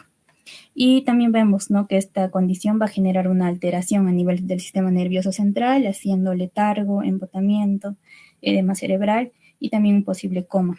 Entonces es por ello que la cetoacidosis es catalogada, ¿no?, como una emergencia y también tiene que tratarse inmediatamente. Siguiente, por favor. Ya, cuando tenemos la sospecha de una cetoacidosis diabética, los exámenes complementarios tienen que incluir gasometría arterial, glucemia, cetonemia y cetonuria, también un ionograma con cálculo de brecha aniónica y de sodio corregido, creatinina y osmolaridad total y efectiva. Y también a esto deben realizarse hemograma completo, orina completa, urocultivo, radiografía de tórax, EKG, un test de embarazo, esto cuando estén indicados para identificar el factor precipitante.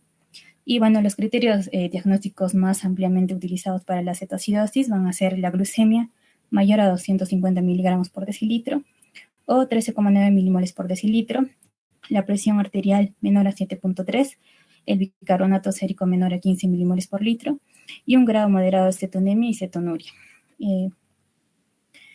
Y bueno, también está justificado un diagnóstico presuntivo si estamos ante un individuo deshidratado con respiración profunda y rápida que presente glucosuria, cetonuria y cetonemia. Siguiente, por favor. Ya. En cuanto al laboratorio, es muy importante ya que nos va a dar el diagnóstico, también el seguimiento y las pautas, ¿no?, para el tratamiento que tenemos que seguir. Ya, entonces, primero que todo, la glucosa, una glucosa que esté elevada más de 250, pero no tanto como que 800 o 1000, ya que esto sería ya propio de un estado hiperosmolar. Luego tenemos a los electrolitos, empezando por el sodio, que es importante pedirlo, ya que este se disminuye falsamente. Y es por eso que se tiene que ir monitoreando siempre, ¿no?, y ver si se debe corregir o no. El potasio también es importante, aunque no se afecte, porque tenemos que saber los valores antes de administrar insulina, ya que recordemos, ¿no?, que el potasio se mete dentro de la célula cuando se pone insulina. Y, por ejemplo, si el potasio está bajo y colocamos insulina al paciente, podría morir, ¿no?, de una hipocalemia. Tenemos también al magnesio, que va a estar normal, el cloro también, que es importante para calcular el anion-GAP, el fosfato y la creatinina para ver la función renal, la osmolaridad, que es importante también porque va a estar aumentada, pero no tanto, no como en el estado hiperosmolar. Y bueno, este es un parámetro que el laboratorio no nos lo va a dar y se tiene que calcular con una fórmula que ya lo vamos a ver más adelante. En cuanto a las cetonas plasmáticas, que son las que nos dan el diagnóstico definitivo, es importante no tenerlas elevadas en este caso, pero a veces el laboratorio demora un poco. Entonces lo que podemos hacer es un examen elemental y microscópico de orina. Entonces al tener ese examen vamos a ver, ¿no?, que las cetonas van a estar aumentadas y eso nos va a dar, ¿no?, una pauta diagnóstica hasta que el resultado de las cetonas plasmáticas ya lo tengamos listo. Otro punto es el bicarbonato. Y bueno, como estamos en un estado de acidosis metabólica, en este estado el bicarbonato se va a agotar porque va a tratar de compensar el ácido que está en la sangre. Entonces vamos a tener niveles de bicarbonato menores a 15.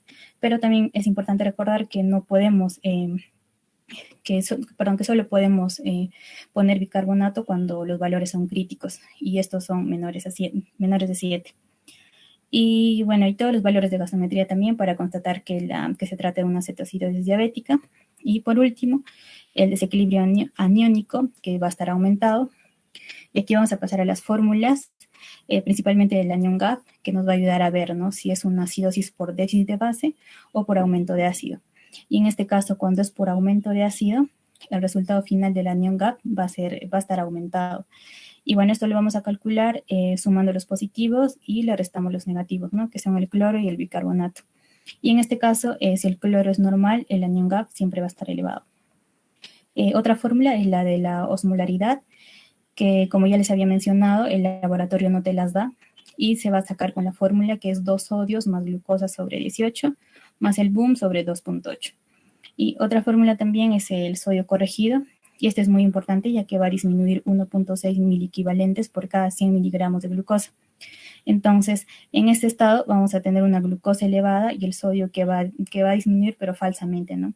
Y la vamos a corregir colocando la glucosa que se mide menos 100 sobre 100 y multiplicamos eso por 1,6. Y a eso nos va a indicar si el sodio va a estar verdaderamente disminuido o no. Siguiente, por favor. Ya. En cuanto a los grados de cetoacidosis, como vemos, esta es una enfermedad, ¿no?, que varía mucho entre los pacientes y, bueno, podemos clasificarla dentro de los grados de severidad, ya sea moderada, leve, moderada o severa, y esto también nos va a ayudar a saber dónde tenemos que tratar al paciente.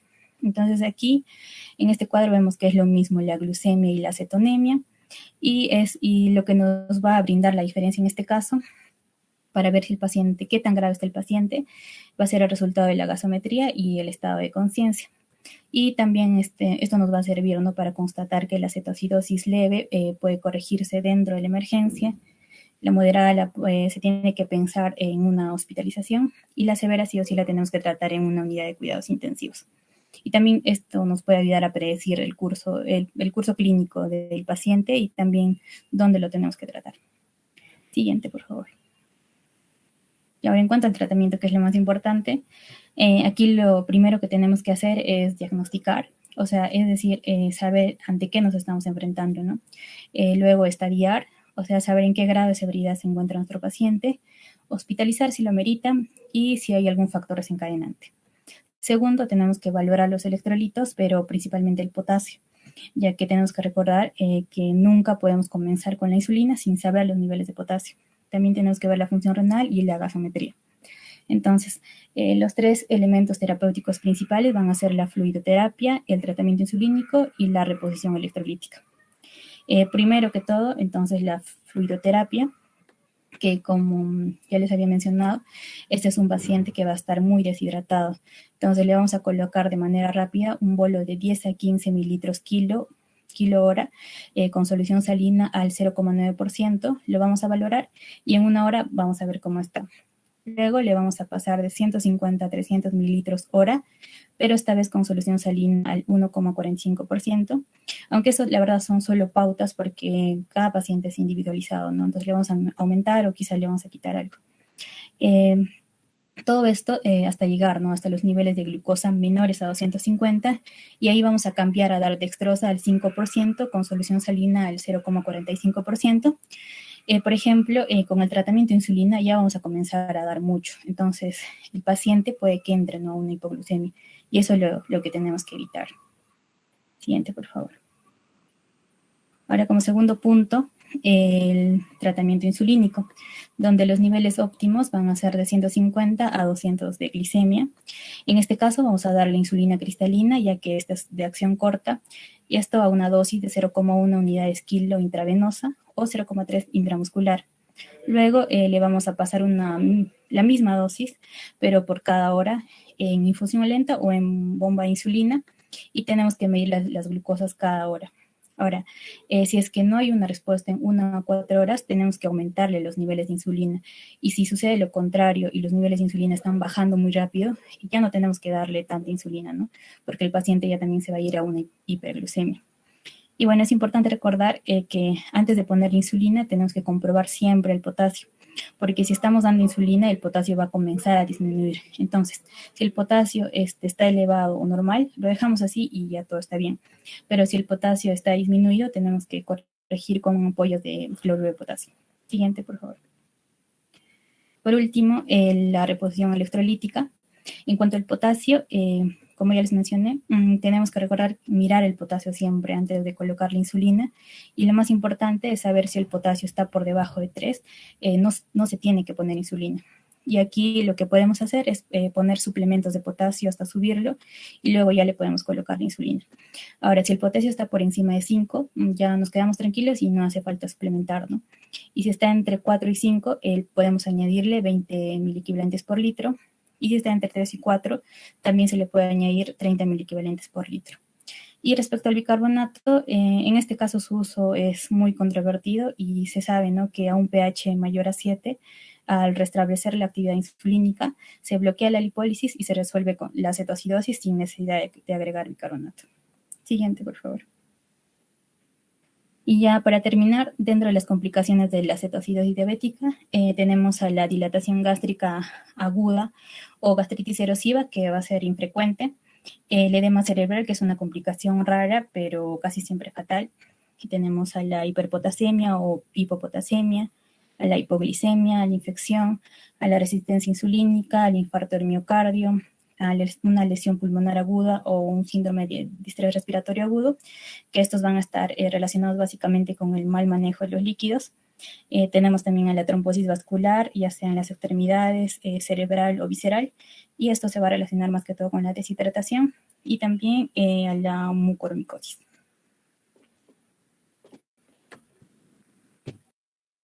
Ahora vamos a continuar con el síndrome hiperglucémico hiperosmolar, también conocido como estado hiperglucémico hiperosmolar. Siguiente, por favor. Bueno, vamos a ver que esta va a ser una de las emergencias hiperglicémicas más temidas en todo el mundo por su potencialidad de resultar fatal en aquellos pacientes diabéticos que presentan una enfermedad mal controlada. Vamos a ver que si bien va a afectar principalmente a personas con diabetes tipo 2, también puede afectar a personas con diabetes leve u oculta, y por lo regular los pacientes son de mediana edad o ancianos, generalmente mayores a 65. A comparación de la cetosis diabética, el estado hiperglicémico es menos común, pero a pesar de ello tiene un segundo lugar en cuanto a la frecuencia. Vamos a ver que se va a caracterizar por una hiperglicemia grave, también por un estado hiperosmolar y una deshidratación en ausencia de una cetosis significativa. Y también va a estar acompañado de a esto puede estar acompañado una insuficiencia renal o una insuficiencia cardíaca congestiva, lo cual puede hacer que este cuadro empeore el pronóstico en estos pacientes. Ahora, hablando un poco acerca de la patogénesis, vamos a ver que este estado hiperglicémico hiperosmolar va a empezar con una deficiencia parcial o relativa de insulina. Este puede iniciar este en sí va a iniciar al reducir la utilización de la glucosa tanto por el músculo, por la grasa y el hígado, y al mismo tiempo se va a inducir a un aumento de la concentración sanguínea de glucagón, y también se va a incrementar la producción hepática de glucosa, lo que va a provocar la glucosuria masiva, que va a sobrevenir la pérdida obligada de agua. A todo esto, si el paciente no va a ser capaz de mantener la ingestión adecuada de líquidos, ya sea por una enfermedad aguda o crónica, o si va a estar relacionado a una pérdida excesiva de líquidos, ahí es donde se va a producir una deshidratación marcada. Entonces, conforme al volumen plasmático se reduce, la función renal se va a alterar, lo cual va a limitar las pérdidas renales de glucosa, y esto va a exacerbar la hiperglucemia. Y bueno, al final todo esto va a conllevar a que haya la presencia de una hiperosmolaridad grave que va a causar en este paciente una confusión mental y finalmente la presencia de un estado de coma. Siguiente, por favor. Ahora, hablando acerca de las manifestaciones clínicas, vamos a ver que el inicio va a ser insidioso y va a estar precedido de días o semanas, y también va a estar presente la debilidad, la poliuria y la polidipsia. En cuanto a los demás síntomas, estos van a estar relacionados a la enfermedad desencadenante junto con alteraciones neurológicas, y también va a haber, puede haber la presencia del coma, ¿no? Por otra parte, en los signos que también se van a presentar, vamos a encontrar la taquicardia, la taquipnea, la deshidratación severa, y dentro de esta deshidratación severa vamos a encontrar una pérdida del turgor de la piel, vamos a encontrar las mucosas secas, una hipotonía ocular, también va a haber la presencia de caídas ortostáticas de la presión arterial y también un aumento del pulso. También estos pacientes pueden presentar enrojecimiento facial y también hipotensión. En ocasiones, la falta de estas manifestaciones de cetosis puede retrasar la identificación de este síndrome y también poder generar el tratamiento de llegando incluso a que estos pacientes presenten una deshidratación, la cual se vuelva más grave que en la misma cetoacidosis, la cual mi compañera lo explicó anteriormente.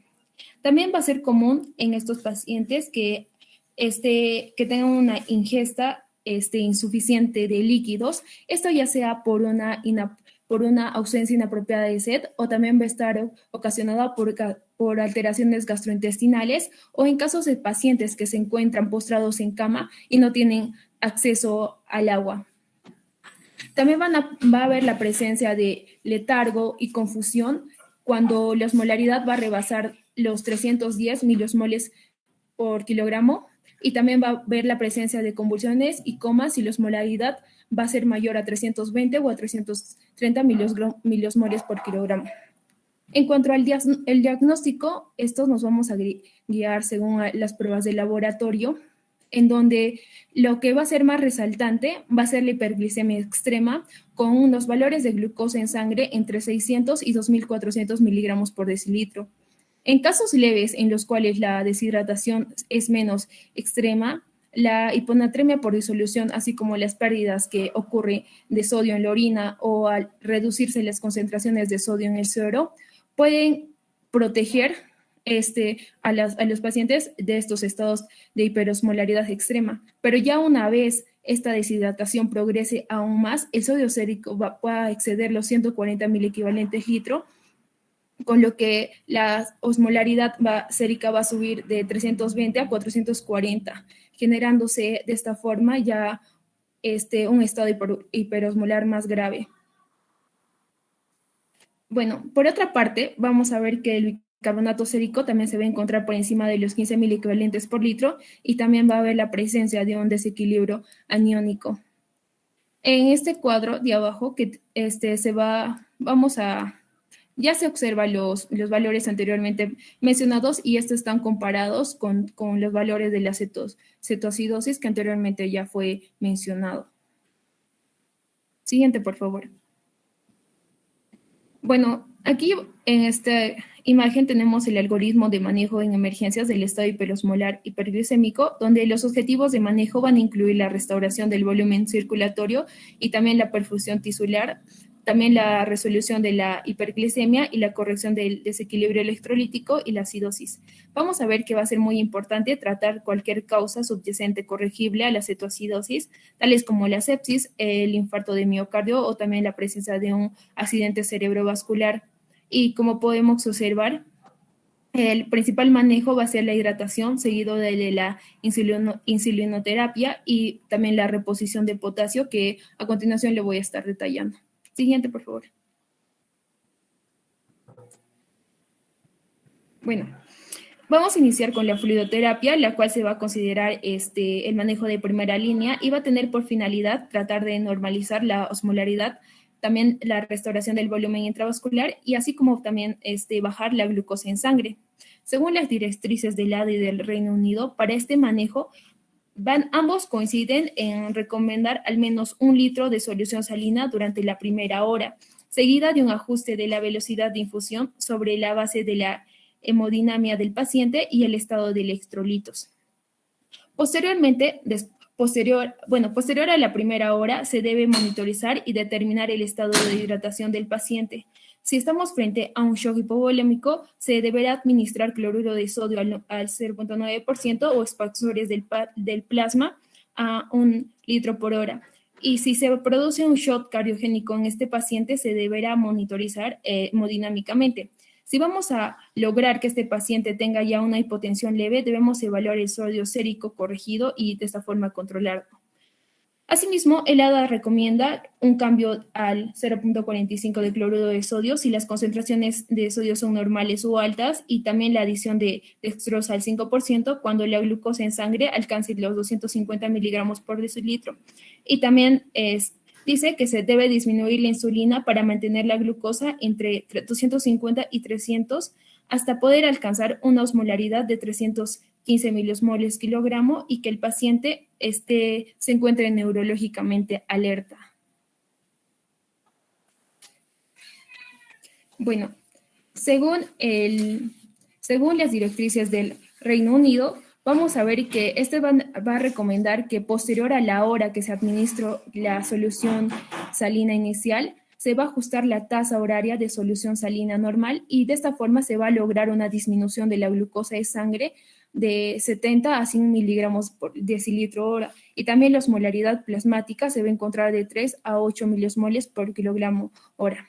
Igualmente, vamos a ver que esta directriz va a recomendar cambiar la solución salina normal a una solución al 0.45 solamente cuando la caída de la osmolaridad plasmática y también de la glucosa tengan un balance de líquidos positivo. Y por último, vamos a ver que esta guía del Reino Unido también va a recomendar agregar la dextrosa tanto del 5 al 10% de líquidos intravenosos cuando esta ya se encuentre por debajo de 250 miligramos por decilitro. Siguiente, por favor. Bueno, continuando con la insulinoterapia, vamos a ver que esta se debe administrar. Bueno, la administración va a ser similar a la acetoacidosis diabética, pero no obstante, en esta se debe de priorizar la rehidratación para que haya una disminución rápida de la glicemia. Según la perspectiva del ADA, esta va a permitir el uso de 2 esquemas intravenosos diferentes para pacientes sin insulina previa. Si el paciente ya viene usando insulina subcutánea, debe reiterarse de igual forma usar alguno de los siguientes esquemas. El primer esquema va a ser de que se va a pasar un bolio inicial de insulina regular al 0.1 unidades por kilogramo y posterior a ello ya una dosis de mantenimiento con esta misma dosis. Y el segundo esquema es proponer, o sea, no se propone ya un bolio, sino de frente 0.14 unidades por kilogramo hora en una infusión continua desde el inicio de la insulinoterapia. Bueno, vamos a ver que para los dos el seguimiento se realiza en la primera hora esperando que disminuya en un 10% los niveles de glucosa. De no ser así, vamos a tener que duplicar esta dosis hasta que la glucosa descienda por lo menos de 50 a 70 miligramos por decilitro hora. Según el manejo británico, vamos a ver que este va a promover el uso de insulina desde el inicio del tratamiento al paciente, y vamos a ver que solo en los casos en los que se encuentre la 3-beta hidroxibutirato sea mayor a 1 milimol o cuando también haya una acetonuria con 2 cruces, y en este caso se va a tratar. Si no va a ser el caso y se va a encontrar el potasio disminuido en 3.3 miliequivalentes litros, ahí se deberá abstener el uso de este medicamento hasta que se vuelva a restablecer el nivel adecuado de electrolitos. Y también exista o ya no se deje caer la glucosa y se siga con la terapia hídrica. Y bueno, en cuanto a las dosis del tratamiento, en cuanto a las dosis desde el minuto 0, estos van a ser de 0.05 unidades por kilogramo hora, y para cuando los niveles de glucosa ya estén estabilizados, se deberá cambiar o se va a iniciar desde 1 unidad kilogramo hora, y este va a depender también de la respuesta del paciente. Siguiente, por favor. Ahora, en cuanto al potasio, en estos pacientes la reposición del potasio en el contexto de tanto de cetoacidosis o estado hiperosmolar siempre va a ser necesaria, y lo único en que va a variar va a ser en el momento del inicio. Esta va a estar guiada por la determinación de los electrolitos iniciales y también por la presencia o no de diuresis. Y bueno, en sí, si vamos a ver si el potasio se va a encontrar inferior a 3.3 miliequivalentes litros, ahí es donde se va a detener la insulina y se va a comenzar a agregar cloruro de potasio a 40 miliequivalentes litros por hora a los fluidos intravenosos hasta que este potasio sea mayor o igual a 3 miliequivalentes litro. Por otro lado, de acuerdo al valor inicial del potasio, si se va a encontrar mayor a 5 miliequivalentes hora, no se va a recomendar reposición y vamos a tener que controlar de 1 a 2 horas a este paciente. Si se va a encontrar entre 4 a 5.3 miliequivalentes litros, se va a tener que agregar los fluidos intravenosos de cloruro de potasio, tanto de 20 a 30 miliequivalentes litros por hora a los fluidos. La meta en sí va a ser mantener